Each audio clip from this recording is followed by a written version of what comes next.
Hello, and welcome to Follow Your Curiosity, where we explore the ups and downs of the creative process and how to keep it moving. I'm your host, Nancy Norbeck. I am a writer, singer, improv comedy newbie, science fiction geek, and creativity coach who loves helping right-brained folks get unstuck. I am so excited to be coming to you with interviews and coaching calls to show you the depth and breadth both of creative pursuits and creative people, to give you some insight into their experiences and to inspire you. A lot of us wear multiple hats in our lives. Desiree Argentina, my guest this week, wears more than most. In fact, as we talked, I found myself wondering if she's stolen Hermione Granger's time turner because, as you'll hear, I could not fathom how she finds time for it all. She's a school counselor, a screenwriter, a podcast host, a film production assistant, and a travel blogger. We talk about perfectionism, the structural requirements of screenwriting, how to get into film production, what scares us about travel and what doesn't, and a lot more. Here's my conversation with Desiree Argentina. Desiree, thank you so much for talking to me today. Yeah, thank you. I'm excited. Me too. And so I am so tempted to say you do a little bit of everything and everything is an exaggeration, but it feels like that to me because you have the podcast, you have the blog, you do screenwriting, you write short stories, you write essays, which is close enough to everything for me. It's a lot more than most people do. And I'm just wondering, how did you get started? Obviously, writing seems to be the big theme. Did you write a lot as a kid? Yeah, so it feels like that to me too. I honestly feel very overwhelmed with all the stuff I have to do, and that's or that I'm interested in. So that's actually been something that I've been working on, trying to prioritize and pick days and be more disciplined. And because I'll get very into my travel blog and I'll focus on that for weeks, and then I won't write my screenplay for weeks or months, and then I'll get really into the screenplay and I'll write that every day, but I won't touch my podcast for months. So, I'm trying to get into the habit of balancing everything and not putting things on the back burner. But yeah, I always was writing when I was younger. I remember in fourth grade, I had a teacher and, I guess they're like assistant teacher. And I wrote a book. I was reading a book about animals. I'm a big animal lover. So that's one of the things I do too. I run a cat rescue on the side of working full time. Yeah. So I'm a big animal lover. So I wrote a whole book in fourth grade about animals and just facts about them and everything. And my teacher and assistant teacher, I showed it to them. They were like, "Oh my gosh, you're going to be an author when you grow up. I just know it." And so that's like my, I've always written. I loved my English classes, my creative writing classes. But I never really, I guess, started taking it seriously until probably even just a few years ago. I mean, I've written movie reviews and things like that. And I wrote my first script. I mean, not formatted, just pretty horrible. When I was 18, I wrote my first one, but I didn't know anything about it. I just wrote out a whole script, just in word patterns, notebook or whatever. So, so I've kind of always been a writer, but I've been taking it more seriously the last few years and trying to be dedicated to writing. And I started writing kind of articles and essays and short stories. And actually, I always write, but they're always on my computer. They're always just in my documents folder. So I was like, I really should be posting these. Even if nobody reads them, I should put them out into the world. So I started posting them on my blog. So when your teachers were so excited, how did that hit you? When I was younger, I was like, they're right. I am going to be a writer. I'm going to have a book. I was like, they're so smart. Did your family agree? I would tell them about I don't really remember. I would tell them about my short stories. And I remember I wrote one short story in middle school, and it was about one of my biggest fears in life is, I have a travel blog and I'm a traveler, but my biggest fear is flying. I hate planes. I get panicky, I get nightmares, and I'm very scared of flying. So I wrote this long story about me being in a plane crash, and I was the only survivor. and they were like, "Why would you be the only survivor? That's horrible." So I added in a few extra survivors because of their feedback. Did it make any difference to how you feel about flying? No, not at all. I'm terrified. I cry on almost every flight. Oh, wow. Yeah. Wow. Which is hard as a world traveler. Whenever I have trips coming up, I start to get nightmares a few weeks before the flight. Yeah, I was going to say, you've been on some long flights, so. Yes. Yeah. So I've been getting better, I feel like, but it's still a thing. But I guess I wrote that story in middle school because of that preoccupation. But yeah, I haven't had anything kind of officially published, but I have had 2 of my short films produced, which is really exciting. That is awesome. So I'm trying to get more produced. And, short films, there's no money in that. I mean, I didn't make anything, but just to have, I have an IMDb page with, writer as the credit, which is really cool. That's phenomenal. That's got to be the day when you see your Amazon page with your book on it. Yeah. Yes. Yeah. And that's what I want. Cause I know you're a published novelist, which is amazing. So that was always my dream, actually, was to write a book or a novel. And I guess I've kind of gotten off of that path. I'm not so much into writing a novel anymore, but that was always my goal growing up. But I guess it kind of shifted to more of the articles and, screenplays and travel blog kind of thing. I mean, I would like to write a travel book, but that's, a distant thought kind of. So when you wrote that script when you said 18, that was the first time you tried writing a script at all? Yeah. Mm-hmm. And you just got hooked? Yeah, I loved it. I really did. And, I didn't write another script again for years, but after I wrote that script, I think it kind of inspired me to, kind of say, actually, I do kind of want to know what I'm doing. I have no idea. I just wrote it out because the scenes were just playing in my head.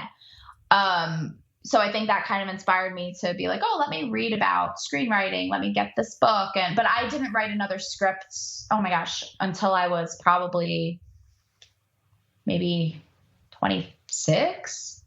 Well, that's a while. Yeah. Somewhere, I kind of focused more on movie reviews. That's fair. Yeah, somewhere around here, I still have J. Michael Straczynski's complete book of script writing, I think. Oh, okay. Because I bought that when I was in high school. I was like, oh, I'm going to write a thing. And I haven't ever really played with it, but it was definitely one of those ideas. Like, oh, that would be different and cool. So yeah. So do you plan all of your stuff out before you write it, or do you fly by the seat of your pants? Kind of both. It depends. So I listen to all of these podcasts on screenwriting and I read all these books and they all say, plan and, do your board and take the notes and plan out all the scenes. And so I'm trying to get back into that habit, but I kind of just for my shorts, I don't plan for my shorts. I just write them out. And my features, I'm trying to get better at planning because I'll write and I see all the scenes in my head and I'll write them out. And then I get to this point where I'm like, oh, I have no idea what is going to happen next. So I'm trying to get better at planning. So in the other room, I have a big cork board with scenes, posted to it. And I'm trying to fill that out before I write the script. I'm like 60 pages or maybe 50 pages into the script I'm writing right now.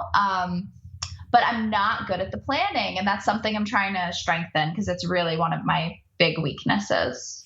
And it's an interesting thing because screenwriting is so much more structured than novel writing. I mean, with a novel, you can write 600 pages and do what you want with it and that's fine. Yeah. But screenwriting has such definite rules. It has so many rules. Yeah, it does. And there's people that say, oh, you could break the rules and, be your own writer and do that. But then there's other people that are like, don't even send it to a producer or anything, don't even bother because you'll just look unprofessional. So there's definitely two kind of streams of thought with that, I think. There are people who are like, forget that, I'm going to be creative, but I'm still into trying to follow the rules. But I remember it was like 2 years ago, I sent my feature script to a director and he was like, did you follow this structure? After he read some of it and I was like, oh, I tried my best. And I never heard back from him again. So I guess he didn't like that I didn't follow it to a T. So yeah. Yeah. And it's, I only know that there were so many rules in dramatic writing because I went to an MFA program and had a bunch of friends who were in the dramatic writing track. So I'm wondering if you could tell us a little bit about some of the rules, because I think a lot of them are structural rather than more formulaic, and I think a lot of people don't know that, so they probably don't really know why it might be important to follow them or why it might not. Right, exactly. So there's different rules. So obviously, as for formatting, if you don't follow the format, if you send it out and there's typos, and that as a novelist too, but if there's any typos in your first few pages, it's just forget it. You're not going to hear back. But as for the structure, so there's just different points that you have to hit. So one book I would recommend is Save the Cat. That's a really good one. It just lays out the structure so just precise for you. And it says, like, on this page, you should hit this. And on this page, you should hit this. So right away, you want to state your theme and you want to introduce your characters and have them be strong characters. You want to have them go through like a struggle and, kind of change towards the end. They're enlightened, and there's like midpoints you have to hit where the story changes. And there's a point where, on this certain page, the conflict happens and the character has to make a decision to go into this journey. And it's just very, there's different points you have to hit, and you want it to be between, if you're doing a feature, 90 to 110 pages, and just each few pages, it's, you hit this and this, and then into like I don't know the exact page off the top of my head, but in the middle of it, you want to hit the, they call it like the fun and games, where just like the world they're in is kind of crazy and all these things are happening. And they say like, those are the scenes you see in the trailer, the exciting stuff. And then you get to the part where, all is lost and, your hero is just having a really hard time. Nothing's working out. And so yeah, there's all different things like that. And, the story arc hits a point. And so, yeah, there's a lot.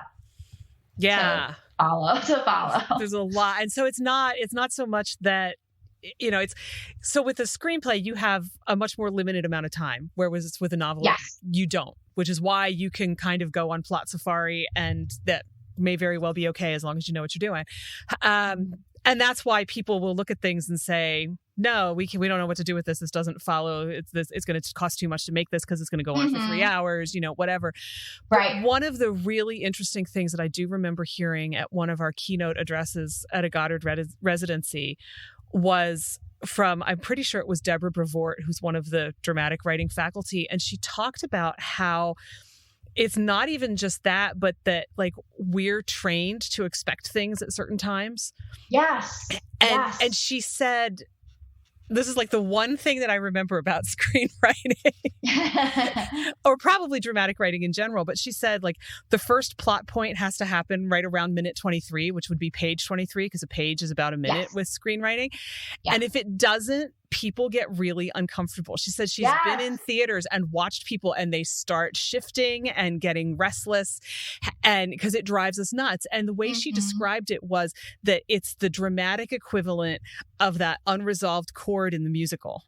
Your brain wants the chord to resolve into something that's happy and cheerful. And when it sits there in that dissonance, it drives you crazy. And that it's kind of the same thing. And, I kept sitting there while she was talking going, oh, come on, that can't be right. And then I started noticing, when I would watch a DVD, I would look at the time. And like, the moment in the mall in Back to the Future when Marty has to get in the DeLorean and drive away is right around minute 23. I mean, it's like so funny. Yeah. It's like, it's right there. It may not be 23 exactly, but it's right in that neighborhood, because otherwise, everybody's going to get restless. And it's funny because people who are just watching a movie that aren't involved in writing or screenwriting, they have no idea, but your brain really is, you're like, oh, this is going to be the conflict, and oh, this is going to be the theme, and this is going to be the funny part and the comedic relief. And it's just kind of funny that we do expect it, and when you don't get it, you realize you leave the movie saying, well, that movie was terrible because it didn't follow what you were expecting subconsciously. Which is why there are some movies that, are sold as one thing, and then you get there and you realize there's something else, which is also, you're just sitting there the whole time. You're waiting for this thing that doesn't come. Yes. And it could be a great movie, but because it was presented in the trailer or wherever as a comedy, and then you get there and it's like, okay, so there are like 3 funny moments and the rest of this is really, really serious. What's going on? Yeah. And it makes us sound like we're all just, lemmings trained to expect this, trained to expect that. And I think it comes out of, you do need the comic relief after the really serious stuff, right? You have to lighten things up. I think that's what it comes from. But as a result, we are so used to it that we expect it now. Yeah. And there's movies that don't follow that structure that are just, they're really good movies. And I've seen some, I can't think of any off the top of my head, but I've seen some that people have, just had a big issue with because they didn't like it, but couldn't even really explain why. And I think that's why it didn't follow the expected structure. But that's definitely something because I didn't go to school for writing or, I don't have any formal education in writing or screenwriting. I take seminars, and just even a few weekends ago, I went to a film industry fair. So you got to pick your track of classes you were going to take all day. I've been trying to do that more because I have, that's not my day job. That's not what I got a degree in. So I'm kind of self-taught. I just read and listen to podcasts and will read articles and watch YouTube videos because I have no formal writing education. Yeah. And there are schools of thought about that too. Do you need the MFA? Do you not need the MFA? And yeah, I think a lot of people don't know how to evaluate that all that well. I wrote a blog post about it a couple of years ago. It's like, if you want to teach, go get the MFA. If you don't want to teach, and you don't want the expense and all of that, there are lots of other ways to learn to write. There's nothing wrong with any of that. There are benefits and what's the opposite of benefits? There are pros and cons. Yeah. to both. And it really depends on what you want out of it. Because an MFA is not going to guarantee you that you're going to sell your screenplay. It's not going to guarantee that you're going to become a best-selling author. It's just not. Yeah. And I think for screenwriting too, is that, it's something that can be self-taught. So, I work also as a production assistant on sets. So I do a lot of networking through, I'm very big into social media. I have every social media page. So I'm very big into social media. So I network a lot through there. And I kind of had that thought that, well, I'm not formally trained. I didn't get a degree in this. I'm not going to school for this, but I'll be on sets, or I'll be on the set of my 2 short films that were produced, and I'm in the same room as people that are either getting that degree or went to film school or left film school to pursue their own films. And, I just look around and I try to just remind myself that, I'm in the same room as all of these people and I didn't get that degree. So I think, I'm doing pretty okay. And I think with the degrees, you can have more opportunities because of the networking. And then a lot of film schools, if you're a student, you can borrow their film equipment and, things like that. Or if you're an alumni, you could rent their film equipment at a discounted price. So there are a lot of benefits to going to school and having those connections and networking and having your professors as resources and networking. And, but I think if you're good at networking and strategic, you can get to that point without that formal education also. Yeah, I mean, if you're in the same room and you're paying any attention at all, which I'm assuming you must be if you're in the same room, especially if you're sitting there going, I didn't go to film school, you've got to be learning a lot just by watching the people who did and the people who do this all the time, whether they went or not. I think being in that situation can be as much an education and sometimes even a better education than going to school for something. Yeah, definitely. Learning hands-on is very beneficial. So, I do try to get on as many sets as I can just for that experience. And it's fun. I work at my day job and I do love my day job, but it's exhausting. It's really exhausting. I'm a school social worker, so I'm with, I do mental health and, I love it. But, I come home just like exhausted and, it's only an 8-hour day, but I'll be on a film set for like 14 hours, 15 hours, and I'm completely energized and I'm very excited and it's so much fun. And just the day goes so quick. It's amazing to me. I was on one film set for like 15 hours, maybe more. And as soon as I left, that adrenaline definitely died down. So my drive home, I was struggling, but I was like, I just can't believe how much fun I had all day, so it is really cool. What's it like being on a set? It's very interesting. So there's times where, they yell quiet on set and then you cannot make a move and, you can't make any sort of noise and you want to like not breathe at all. And so everybody's just looking at each other, trying to look down, not to laugh. And you watch the scene play out and it's really cool and it's fun. And then as soon as they're like, all right, cut. And then everybody's running around and scrambling and doing this and doing that. And then, it's a lot of running errands. You got to go get the food and you got to bring it back and you got to drive around and drive this actor here and, carpooling. And so it's always different. Cause I've even been an extra on some films and it's just, for that, it's a lot of just waiting around and just sitting around. So I don't know, there's times where it's super busy. And then there's other times where you're just waiting for hours for no reason. You're just sitting. So a lot of times, especially with like the independent short films, the setup takes a long time. So you're just kind of sitting around, but it is fun. It's exciting. Everybody's talking. Everybody's excited. It's a very good feel and vibe. So it's a lot of fun and it's always different. How did you get into being able to go on sets? I mean, most people don't even have the first idea how you could do that. Yeah. So basically, from my social media networking. So I am from Brooklyn, New York, but I went to college upstate in Binghamton, New York. And then I just ended up staying, after I graduated for a long time. And it's a very small community. So they have a film community there, but it's very small. So I joined their Facebook group and there was somebody that was shooting a short film. And so we connected and I was like, just let me know if I could help any way I can kind of thing. And so I was, I helped out. I was a production assistant for 2 of his short films. And then I ended up moving here to Colorado.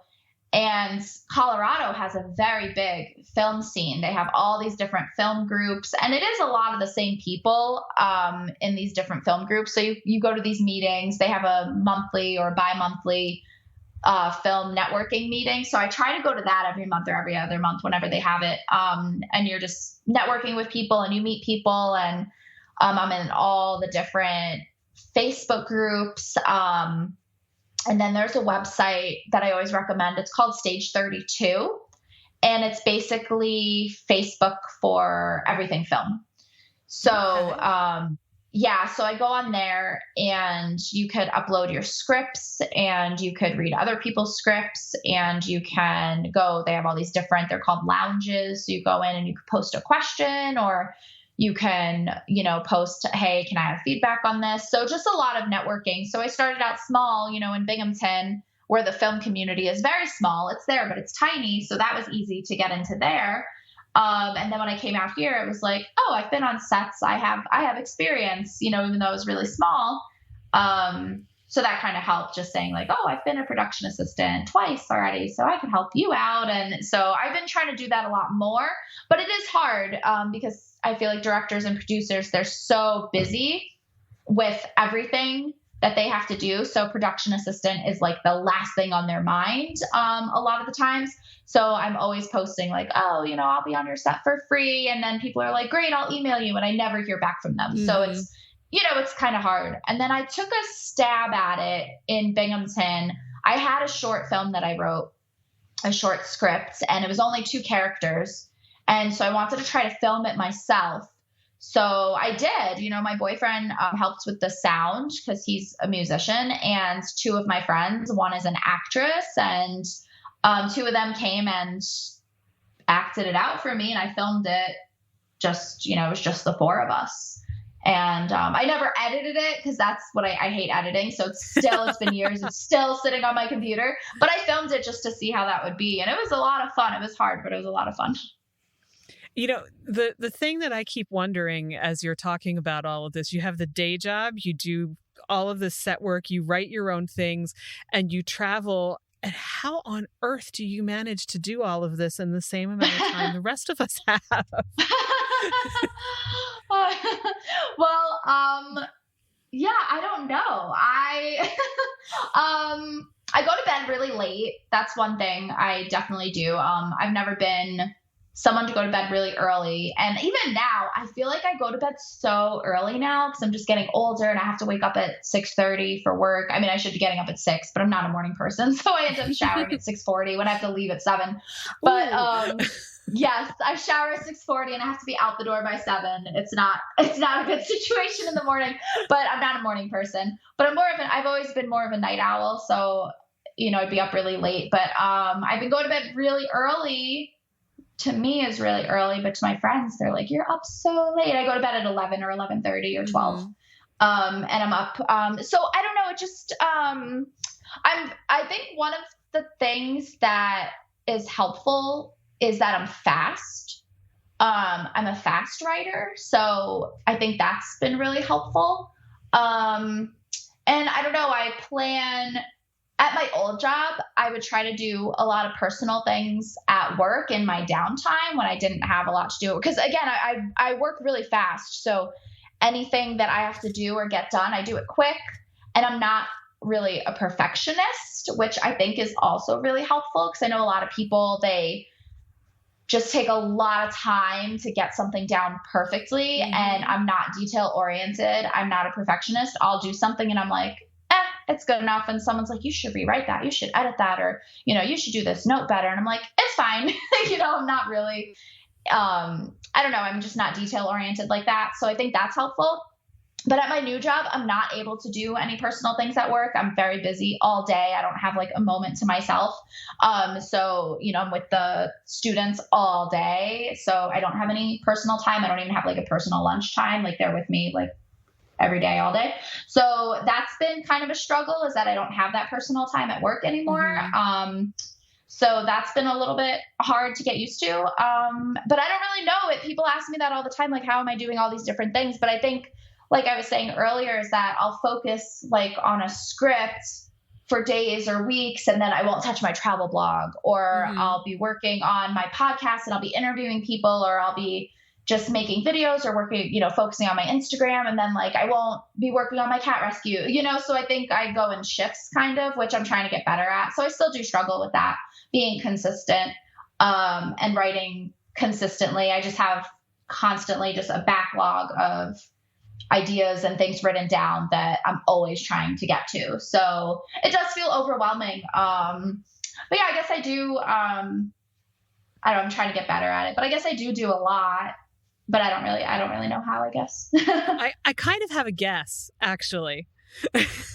Yeah, go for it. My guess from what you're describing is that you're actually doing what I tell people to do when they have lots of different things and they don't know which one to pick, which is that you're doing the thing that you have the energy for in the moment.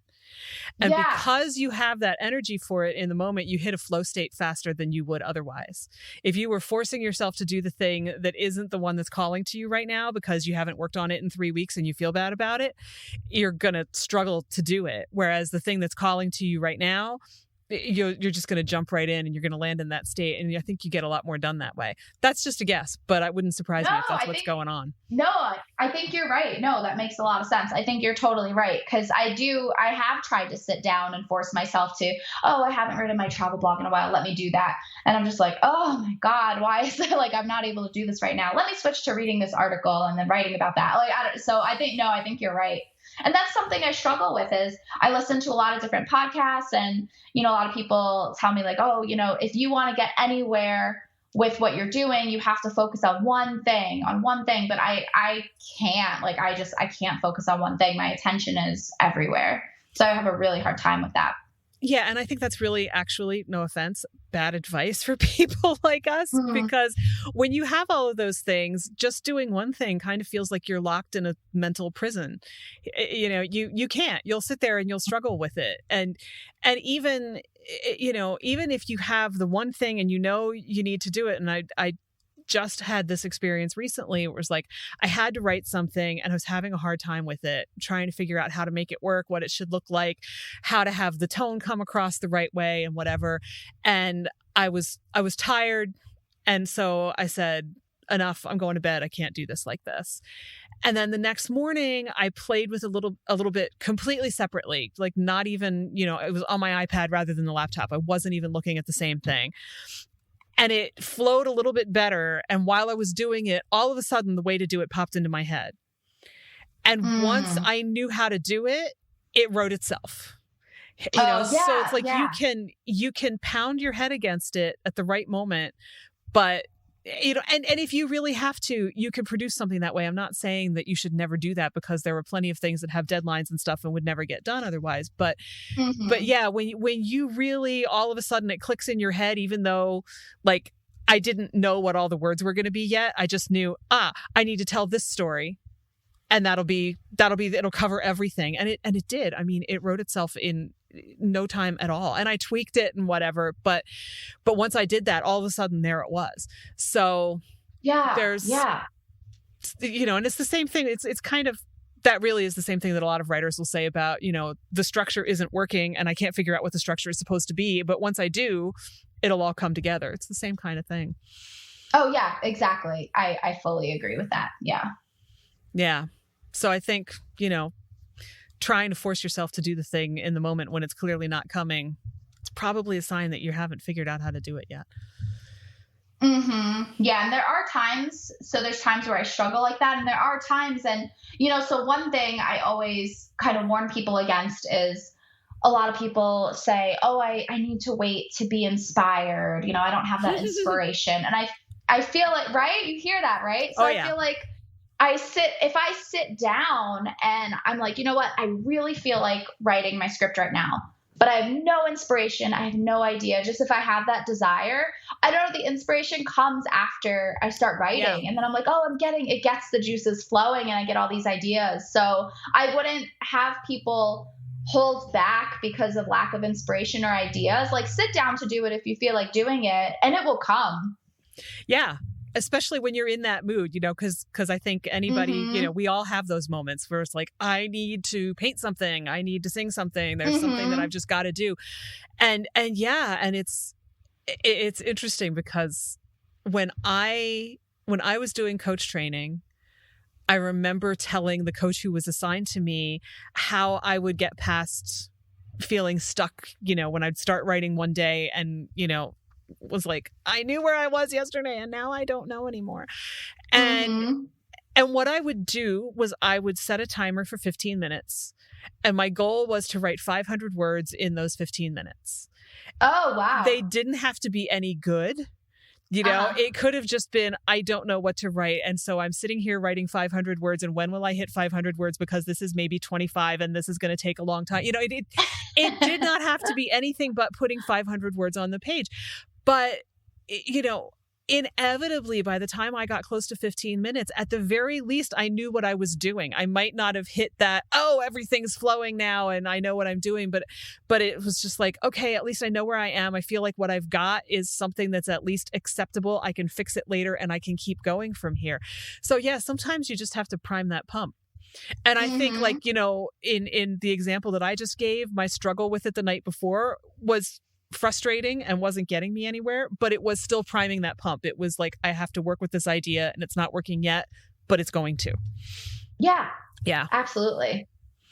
Yeah, I agree. Yeah, I think when people say, I have to wait for inspiration to strike, that means I don't feel like writing and I might not ever, but I'm just going to say that I have to wait for inspiration. Yeah. It's just not how it works. You have to help inspiration. Inspiration is not a lightning bolt. No, exactly. And I think people think that it is. Because I think that, you know, in movies too, you see, you know, the character that's, you know, hates their job and they're in a bad relationship. And then all of a sudden they're inspired to do whatever, like write this symphony and everything's better because of that inspiration. That's not how life is. And they write the symphony in 5 minutes too. Yes. Yeah. Yes. Yeah. All those notes are just magically there. And sometimes it is a lightning bolt. Sometimes you have those moments when it just happens and you say, wow, that was fantastic. And then the next day, it's probably not going to happen again.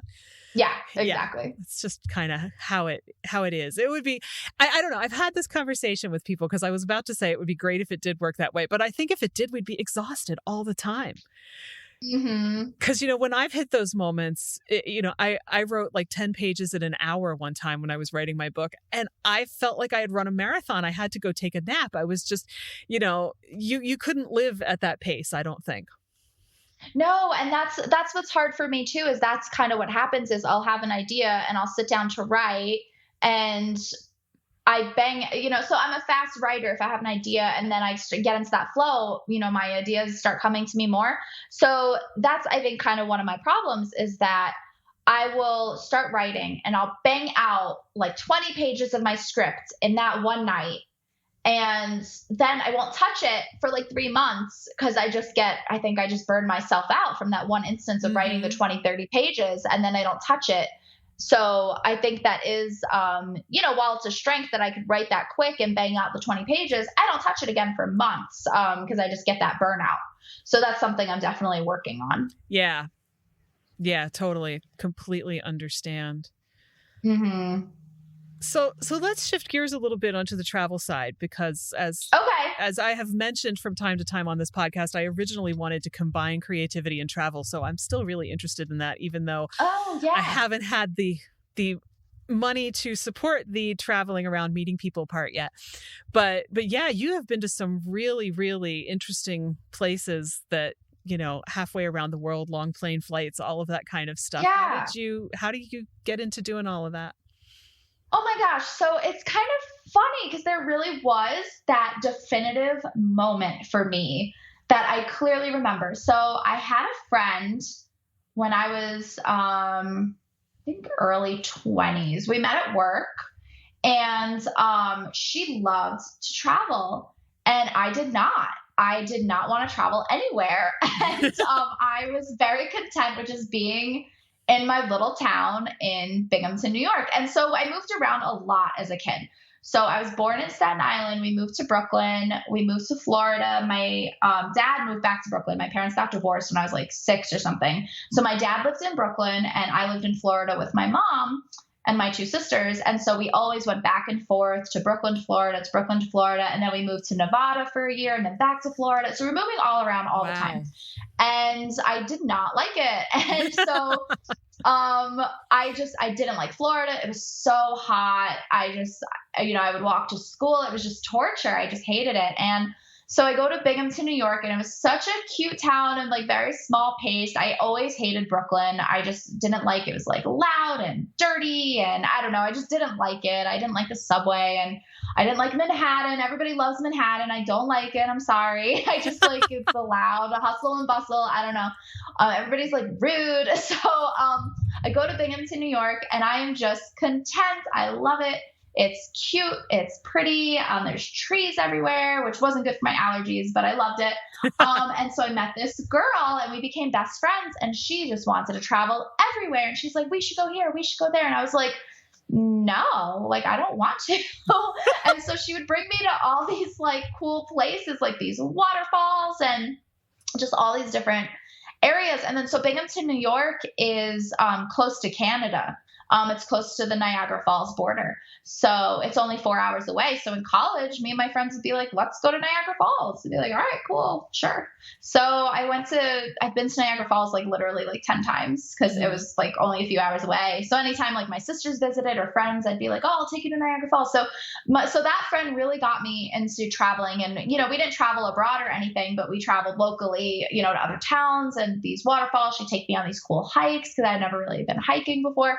Not like that. So she got me into it. And then in college, in my my grad program. So I was friends with her right after undergrad. And then I took a few years of a break before grad school. So in grad school, two friends of mine were going to study abroad in China. And I was like, oh my God, that's so cool. Like, I wish I could go. That's amazing. And they were going to get credit for it as a class. So we were taking 4 classes each semester. The following semester, they were only going to have to take 3 classes because over the winter break, that China trip would count as an elective. So I was like, oh my God, that's amazing. I wish I could go. And one of them turned to me and goes, oh, why can't you? And I was like, oh, I don't know. I mean, I can't. And he was like, well, why? And I didn't have an answer. I was like, there's no reason why. So I went home to my boyfriend and I was like, I'm going to China. And he was like, what?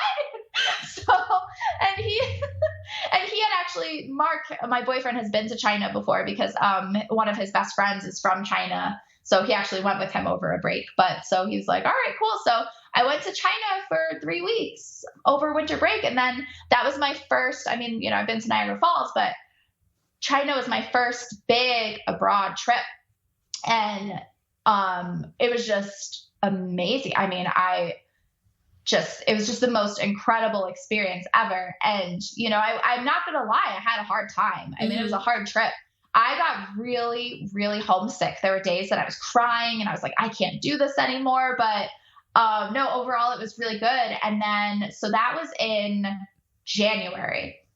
And then that year was a big travel year for me. I had gone from just going to Niagara Falls to, in 2014, went to China.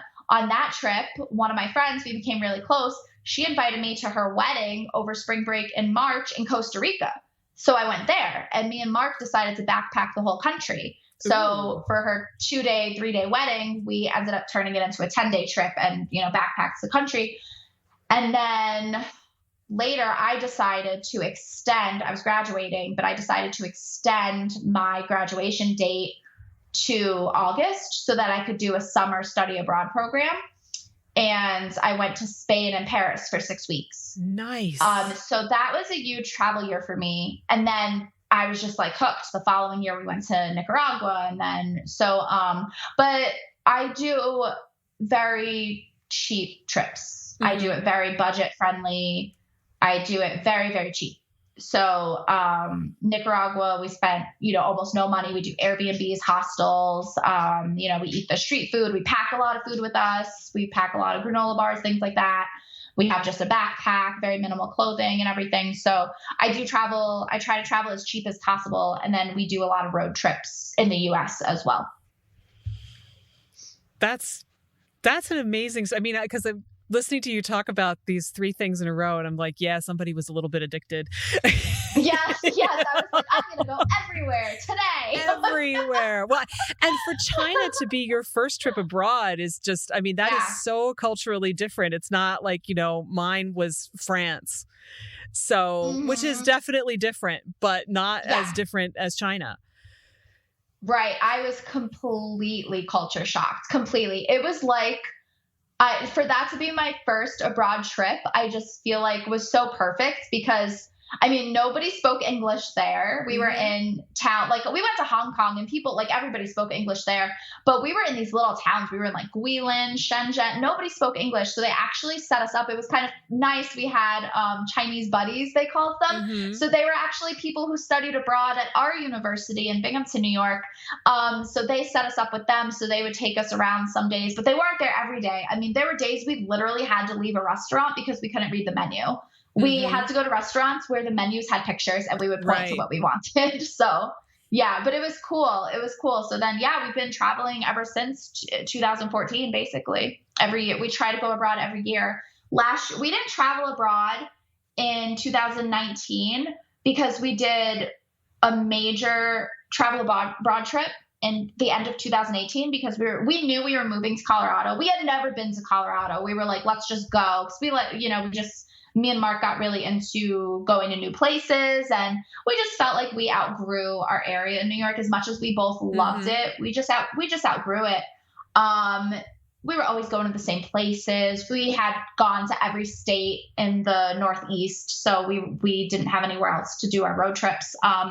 So we wanted to move out to a different area in the US to try to just go to new places.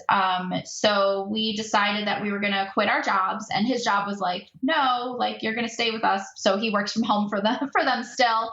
But I resigned from my job, and we did a month trip in Thailand and Laos. And then as soon as we got back, 3 days later, we drove across the country to Colorado. Wow. And we had never been to Colorado. We just drove here. Man, that is a lot at one time. Yeah. It was a lot. It was a lot. How was it to be back in Asia again? Was it, I mean, the culture shock wouldn't have been as big, but you were still in different countries. So yeah, it wasn't. It was funny. I love Asia. I love Asia. I want to go to just every Asian country. We're planning another month trip. Not anytime soon. It'll probably be in a few years, but we're going to do Cambodia and Vietnam, and we're going to do the same thing, like a month trip. So being back in Asia was great because he had been to China and I had been to China, but separately. So going back to Asia, we went back together to, we did Laos first and then Thailand. And my sister actually met us in Thailand, which was really cool. Nice. When we went. Yeah, which was nice. And I loved it. And it wasn't as much of a culture shock at all. And Thailand is almost like very Western. So it felt more at home. Like Laos was completely like being somewhere else. Like I always say, when I went to China, it was like I was on a different planet. Mm-hmm. It was not, and nothing was familiar. Like nothing was familiar. But Thailand, a lot of things were familiar. They have a 7-Eleven everywhere. They have a lot of American foods. Like there's pancakes, but Laos, there was nothing like that at all. But it was great. It wasn't as much of a culture shock, but I still loved it. It's funny when you say the 7-Eleven. I used to teach English as a second language, and most of my students were from Korea and Taiwan. And I remember having this whole conversation with a bunch of Taiwanese students about like, there's a convenience store on every corner. And is it a 7-Eleven or I can't remember what the other ones were, but it was like everybody had their favorite. And so, like, no, I go to the 7-Eleven or I go to this one or whatever. And I haven't been to Taiwan. I would love to go to Taiwan. Lord knows now I have lots of people there that I could visit. But just picturing, all of these American convenience stores on the corner in Taiwan just kind of made me laugh. And the fact that they're so popular, here it's just like, I need a thing, I'm going to the Wawa because it's there. But there it's a whole subculture almost from the sound of it. It is. Even they have 7-Eleven t-shirts everywhere. And Mark bought one to bring home. He was like, this is too funny. And what's popular in China is McDonald's. McDonald's is everywhere in China. I bought a McDonald's Chinese postcard in China because it was just so funny. Oh, that is funny. Though I have to admit, I love when I'm abroad going to see what the McDonald's and the Burger King and whatever else I see, what's on the menu, because it's always got like the same core stuff that we have here, but they are so much more adventurous. When I was in, I think I might have been in the Czech Republic, actually. I was on a choir tour in 2002. And there was definitely a McDonald's where they had a sandwich, and I could be misremembering this, so don't quote me, but I'd swear, I think it was called the McZorba. It was like, like a Greek gyro, but McDonald's style, which you would never see here. Oh, wow. And all of the Burger Kings in the UK have for years, at least for a decade or so, have had bean burgers on the menu. And I've always heard that they're really good. I've never tried one. But, all of these different little things that you see on the menu that are so much more interesting than what we have here, where it's pretty much like the standard McDonald's menu that never changes. Yeah, I just, it's such a little thing. But I also like to go into grocery stores and see what's there when I go to other countries, because there's lots of the same things and there's lots of different things. It's the first place I went when I went to New Zealand 3 years ago and picked up my rental car because it was 3 miles away and I was driving on the other side of the road, and I figured I could probably make 3 miles and I had time to kill before my Airbnb was open. And so I was like, I'm going to go to the grocery store, which of course is what everyone says when they get somewhere else. But yeah, I just wandered through the aisles and all of the things, like all of the British candies, like the whole wall of Cadbury's, but then all of this other stuff that I'd never seen before. Is really, I just think it's always really interesting. Oh my God, it's amazing. And that's actually what I bring back as souvenirs for my friends and family is I bring back food from other countries. It was so fun when I went to China and me and my friends, because it was a study abroad group, so there were like 12 of us or 13 of us, we all went to the grocery store and we just went crazy buying all these little like jelly snacks and then these like weird feet and like all these and I came home and I threw a Chinese food tasting party for my friends, and I just had all these unique snacks and like shrimp flavored chips, and just it was so fun. So I try to bring back food for friends and family as souvenirs rather than like stuff. Yeah, that's a great idea. It doesn't take up space and it's an experience. Yeah, exactly. So it's cool. So have you noticed that traveling has had any impact on all the creative things you do? Yeah, I think it does. It gives me so many different ideas. And one person was like, you should really write a script about your traveling. And that's the one thing I haven't been able to do. I can't like formulate an idea of a script for my travels, but I do the blog and I've gotten more into I haven't done a lot, but I'm trying to do videos. I'm trying to do Instagram videos and go live and stuff when I'm traveling. And I have, obviously I do the podcast and I really like interviewing people. And I think just being a mental health therapist, I really just like to hear about people's lives. So one idea I have that I have not executed yet, and I don't know if I will, but I really want to interview people in other countries that I meet, because I've just met such interesting people and I've just wanted to, when I talk to them, I'm like, darn, I really wish I had a recorder or a video camera to be videoing this right now, because just such cool conversations and just hearing about, like, I met this man in Nicaragua. We named our cat after him. So we were in the process of adopting, because I run the cat rescue, but I also foster through shelters. And we were fostering these 3 kittens before we left, and we were for Nicaragua, and we were debating keeping one of the kittens. And he didn't have a name. He had a name through the shelter, which was Hanson, but we didn't want to keep that name. So we met this man, was our tour guide, and he was so interesting. He wanted to be a journalist, but the government there, it was very dangerous to be a journalist. He was a tour guide. He would travel 2 hours to get to work and then 2 hours to go home. And he would do that every day to support his family. He lived with his family and his siblings and his mom and dad. And he chose to live with them as an adult to support them. But he really wanted to be a journalist to expose all of the, just the issues and the conflicts in Nicaragua, but he felt like it would be too dangerous. So he was just so interesting, and we were talking to him for hours and hours, just all day. And he was talking to us. It was a turtle tour. So turtles are endangered there. So they have a lot of programs where they, take the eggs from the markets that people are trying to sell, and they have them hatch, and then they release the turtles. And, so we did a turtle tour, and he was telling us about that and just, all these different things. And his name was Raphael. And then we adopted our cat, and his name is Raffy. That's fantastic. So I do really want to start interviewing people when I travel, but I typically like jam pack our schedules so much, because my thought is I like to experience new things all the time. So my idea is that if I'm going to a country or a state, I am going to see everything in that country and everything in that state, and I'm not going back. I'm going to go somewhere new. So when I go somewhere, I leave with the idea that I'm not going to go back there ever. So I want to get my full experience in. So I don't really leave time, a lot of free time. Like our day is usually packed full to experience everything before we leave. Well, Skype is a thing. Yeah. No, definitely. Yeah. Which is great, because otherwise, it would be a whole lot harder to do any of this.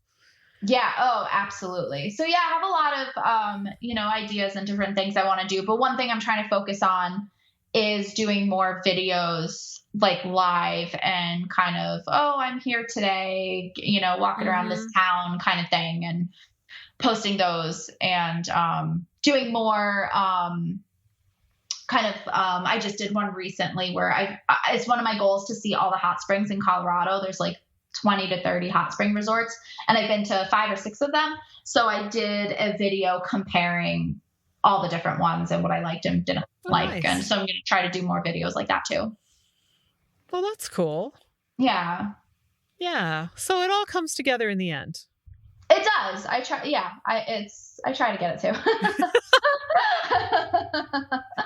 Maybe not perfectly, but that's okay. I love that you are not a perfectionist. I think so many people get so hung up on all of those little details and being able to say, it's good enough. Mm-hmm. I think we feel like good enough is an insult, and it's not. Good enough is good enough. I mean, that was our mantra my last semester in grad school. Wow. It doesn't have to be perfect. It only has to be good enough. Yeah, there's so many people, just all these podcasts I listen to that get hung up and they're like, I can't release this because it's not perfect. And I think, I always thought growing up that me not being a perfectionist was a weakness because all my friends would say like, how are you doing this or whatever. I'd write this essay, or like one time I was like, oh, I'm going to have an art show of just like my travels. And just all my friends have always been like, how are you doing that? I'm like, I just don't care. I just don't care enough to like, just get hung up on it. There's so many more things in my life that need that dedication and care, I guess, that I don't want to waste it on something that I feel isn't a big deal. Mm-hmm. So I've never really gotten hung up on that like, oh, I can't post this blog because I don't know, it's not like as good as this one or whatever. And like, I don't know, I've always kind of wished that I was more detail oriented and kind of focused on making things the best they could be. So I always kind of thought of it as a weakness growing up. And now that I'm getting older, I'm like, oh, I guess it's a strength that I don't get hung up on those kind of things. Yeah, it really is. Because so much perfectionism just keeps people from doing anything at all. Yeah. Yeah. Or they'll do the one thing and then, like you say, they can't let it go because it's not perfect enough. And yeah, it's insidious. And, which isn't to say that, you don't want to, your big thing, you want it to be the best it can be. But one of the first things I learned with writing is it's never perfect.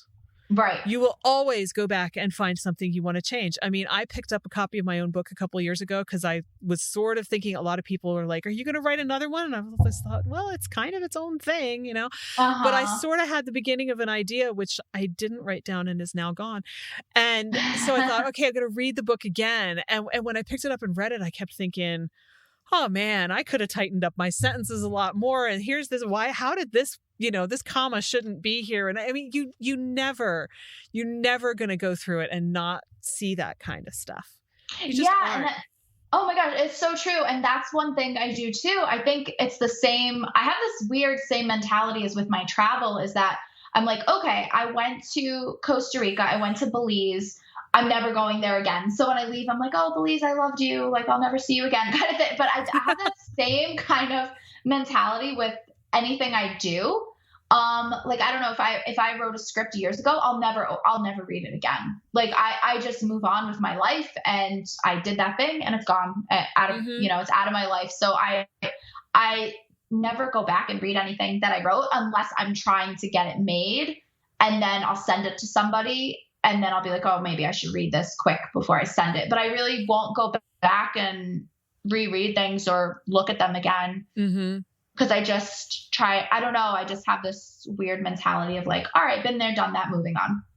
Yeah. And I think, that's the thing. People will ask me sometimes, like, how do I know when I'm done with things? I'm like, oh, you believe me, you'll know. Yes. Because among other things, you will reach a point where you just need to let it go. Yeah, exactly. I'm sick of that. I'm moving on. Yeah. When you realize that it's like, okay, I think I'm starting to drive myself nuts with this, and it's time to just, so when I do look, when I started to reread the book, it's like, too late. It's out there. It's done. You're not fixing it. Yeah. You can reread it to see, refresh your memory, but you're not redoing it, and good grief. Why would you? Oh gosh, I know exactly. Time to do other stuff. You'd spend your entire life on a single book. Yeah, just one thing. I remember there was this man in Binghamton. I would go to this monthly screenwriting group, and there was this older man there, and he was very nice, and but he was just so hung up on this one idea, and he was such a perfectionist that it wouldn't allow him to even start writing. Mm-hmm. And we would just say, it's fine. Just do it, just start. And he was, how I said before, I'm not really a good planner. I just kind of type, and I'm trying to get better at that. But he was such a planner that it held him back from writing. He had this idea for a script, and he could just not get past what was holding him back, that it wasn't perfectly planned out, and he would not write it. Yeah. And it really just holds people back so much. Mm-hmm. Yeah. So there's your lesson for the day. Just go do the thing. Just do it. Just do it. Because like we said before, when you sit down to do it, it's going to flow. It's going to come out, and then you could finish it and move on to the next thing. So yeah, just do it. Yeah, it may not flow perfectly, but it'll flow a lot better if you sit down and play with it than it will if you never do anything with it at all. Yeah, and then you just, he was an older gentleman, and it's like, your life is passing you by, and he's been on this idea literally for years. He said years. And I'm like, I can't, and I don't even know what I was thinking about last year. So it's. Yeah, no, you can't do that, because you will drive yourself nuts. Yes. Yeah. Just completely nuts. So go do your stuff, people. Yeah. And if that thing isn't working out, move on to the next thing. It's just unlimited. So there's so many things you could do or write or make, and it's okay to move on. And that's actually a really good thing to remind people of. It's like, if the thing that you want to do doesn't come together today, it may be that today is not the right day. It may also be that it's not the right idea for right now. It's kind of like, I remember reading, trying to read books when I was in middle school, and they didn't click with me. But 3 or 4 years later, I picked them up and couldn't stop reading them. And what's the difference? It's not the right moment. It's okay to move on to something else. It's okay to come back later and see if the first thing works any better. And if it doesn't, it's okay to just abandon it and go on to the thing that does. There's no shame in that. Exactly. It's so true. I have so many half-written, I'm sure you do too as a writer, you have so many half-written things that are somewhere on your computer and in a notebook and never to be seen again. Yeah. So you started it and life happened. I mean, it happens. We get so hung up on shaming ourselves unnecessarily for things. And frequently it happens with the help of other creative people who think that they know the only way and that their way is the best way. And that, I'm sure I've talked about this on the podcast before, but the whole idea of, if you're a writer, you have to write absolutely every day. Yeah, life happens. Yes, exactly. And if you're beating yourself up because you haven't written something every day, but you could write now instead of beating yourself up, you're missing the opportunity to actually do the thing because you're getting hung up on, I didn't do it before. Who cares? Do it now.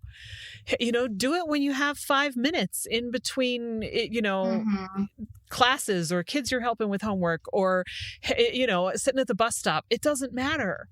5 minutes is 5 minutes. Oh my gosh. That is so true. Yeah. Stop getting hung up on the unimportant stuff and just go do the thing. Yeah. 100%. Well, that feels like an excellent place to stop. So thank you again. Yeah, it does, this has been great. Yeah, this was really great. Thank you so much. It was so much fun. That's our show for this week. Thanks again to Desiree Argentina. If you enjoyed the show, please subscribe and leave a review on Apple Podcasts. It really does help me reach new listeners. Thanks so much. You can find show notes, the 6 creative beliefs that are screwing you up, and more at fycuriosity.com. I'd also love for you to join the conversation on Instagram. You'll find me at fycuriosity. Follow Your Curiosity is produced by me, Nancy Norbeck, with music by Joseph McDade. If you like Follow Your Curiosity, please subscribe, rate, and review on Apple Podcasts or wherever you get your podcasts. And don't forget to tell your friends. It really helps me reach new listeners. See you next time.